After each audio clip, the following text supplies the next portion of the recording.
Dobroveče, deco i svi ljubitelji zanimljivih priča. Dobrodošli na moj kanal Bajke Basne. Nadam se da ste se lepo ušuškali i već zažmurili i čekate bajku. Moje ime je Alijana i večeras ću vam čitati jednu zanimljivu bajku. Bajka se zove Zlatni hleb, a u pitanju je mađarska narodna bajka. Nekada davno je bila udovica koja je imala prelepu kćerku. Majka je bila jako ponizna, ali Marijenka, kćerka, je bila ponosna na sebe. Imala je pažnju sa svih strana, ali ni jedno je nije bila draga. Što su više pokušavali svi da ju udovolje, to je ona sve više mrzela sve. Jedne noći, kada siromašna majka nije mogla da spava, počela je da se moli za svoje drago dete. Marijenka je spavala, dok je njena majka ljubko gledala u svoju prelepu ćerku. Marijanka se odjednom u snu nasmejala. Kakav je divan san nasmejati se na ovaj način, rekla je majka. Potom završi molitvu i stavi glavu na jastuk i zaspa kod svoje ćerke. Drago moje dete, rekla je majka ujutru, o čemu si sanjala sinoć kad si se tako smejala u snu? O čemu sam sanjala, majko? Sanjala sam da plemić dolazi ovde i da mi je doneo takav prsten, blistav poput zvezde. I tako sam ušla u crkvu. Ljudi su gledali samo u mene i ikonu Svete Marije. Ah, moja ćerko, to je veoma ponosan san, rekla je majka odmahujući glavom, ali Marijenka je izašla pevajući. Istog dana u dvorište je stigla kočija. Simpatični mladi farmer je u dobrim okolnostima i velikom domaćinstvu zamolio Marijenku da podeli seljački hleb sa njim i zaprosio je.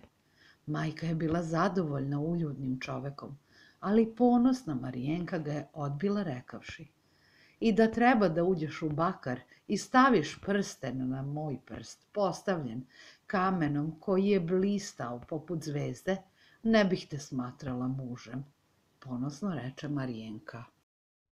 Sledeće noći majka se ponovo probudila i ponovo je počela da se moli za svoju ćerku.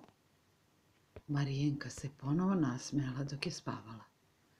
Pitam se o čemu sanja, rekla je majka koja se molila. Drago moje dete, rekla je sledećeg jutra, o čemu si sanjala sinoć? Opet si se nasmejala naglas. Šta sam sanjala, mamice? Sanjala sam da je plemić došao ovde u srebrnoj kočiji i da mi je ponudio zlatnu krunu. I kad smo došli u crkvu, ljudi su me gledali više nego ikonu Marije. Tiho, molite se. Moli se, molim te, moja ćeri. Moraš da se pomoliš da ne padneš u iskušenje.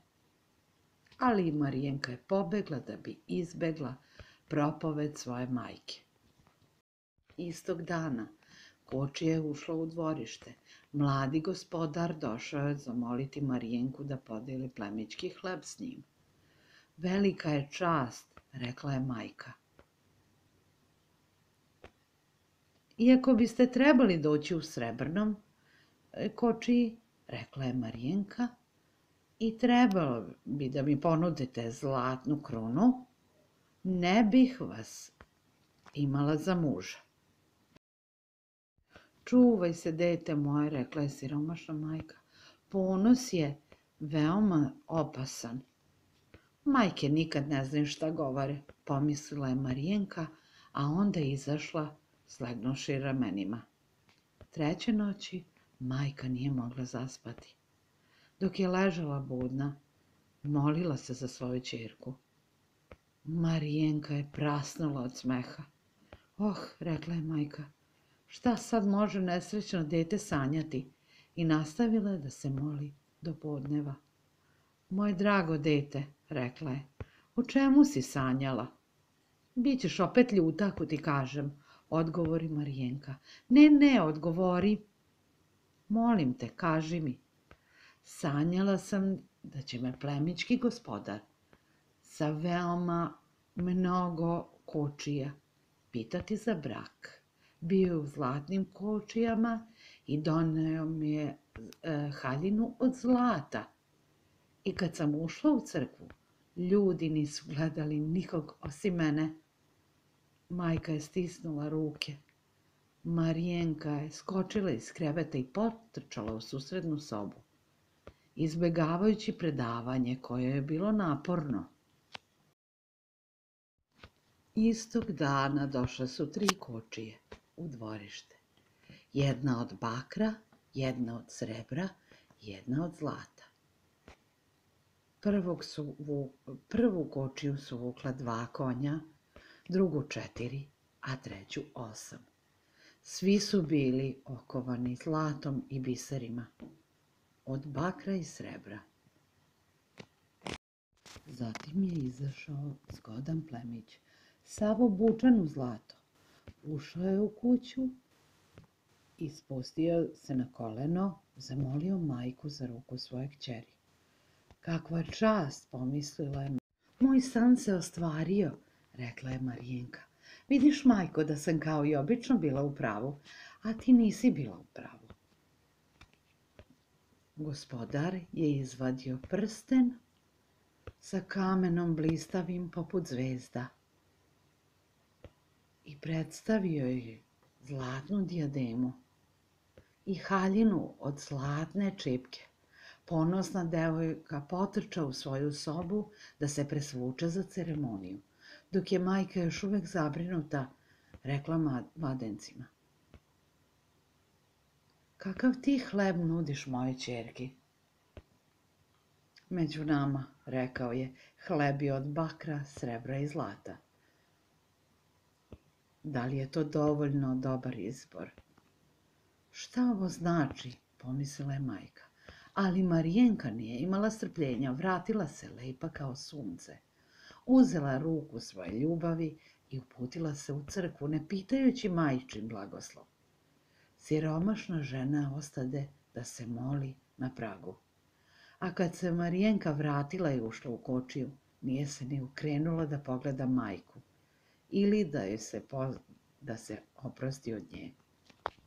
8 konja krenulo je galopom i nisu se zaustavili sve dok nisu stigli do ogromne stene, u kojoj je bila rupa velika kao gradska kapija. Konji su utonuli u mrak, zemlja je drhtala, a stena je pukla i raspala se. Marijenka je uhvatila ruku svog muža. Da li si uznemirena, draga? Za trenutak će biti svetlost. Odjednom je u vazduhu zavijao 1000 lampica. Patuljci planina, svaki sa bakljama u ruci, došli su da pozdrave svog gospodara, kralja rudnika. Marijenka je prvi put saznala. Izašli su iz mraka i napredovali kroz šume i planine koje su bili veoma sumorni. Jele, bukve, breze, hrastovi, kamenje, sve je bilo od olova. Na kraju šume prostirala se prostrana livada od trave, koja je bila od srebra, a na dnu livade bio je dvorac od zlata, ukrašen dijamantima i rubinima. Kočija se zaustavila pred vratima, a rudarski kralj pružio je ruku svojoj nevesti rekavši: Moja divna draga, sve što vidiš je tvoje. Marijenka je bila oduševljena, ali nemoguće je proći dug put bez da niste gladni. I zato je sa zadovoljstvom videla planinske patuljke kako donose i postavljaju sto. Sto na kome je sve blistalo zlatno i srebro i drago kamenje. Posuđe je bilo čudesno.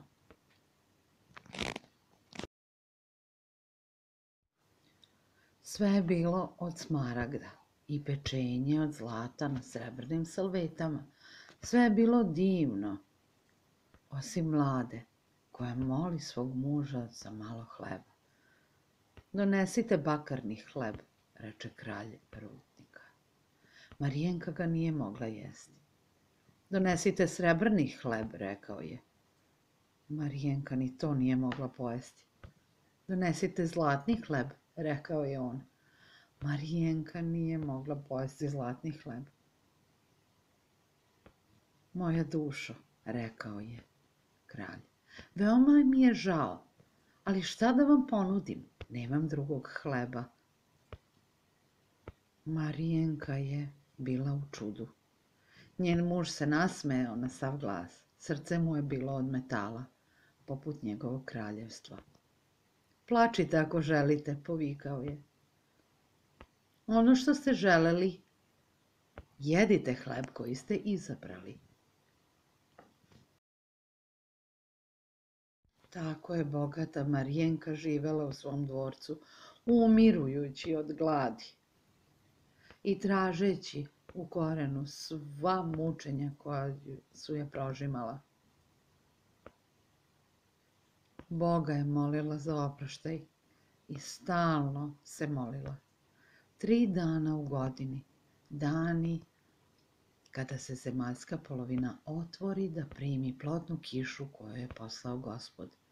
Marijenka se išunjala i odevena u krpe, bleda, naborana, izašla je kroz stene i pobegla od kralja. Tako je Marijenka skromno obučena molila ljude vrata od vrata da joj daju malo hleba. Posle one dvorane i zlata i svega što je nedostajalo, sama je shvatila da je sreća jedino veoma malo parče hleba. Ova priča nas uči da ne budemo pohlepni i moramo paziti šta želimo, da nam se ova želja i ne ostvari. Budite skromni, jer to je vrlina. Hvala vam što ste i večeras slušali moju bajku. Obavezno me zapratite i ako vam se sviđa ovaj video, zasvidite ga. Pratite me i na Instagramu, jer tamo najavljujem priče i vesti koje su vezane za moj kanal. Ako imate neku posebnu želju da vam pročitam neku priču, bajku ili pesmu, slobodno ostavite komentar ispod videa ili mi pišite na mail adresu dole u opisu videa. Do sledeće priče, lepo spavajte. Laku noć!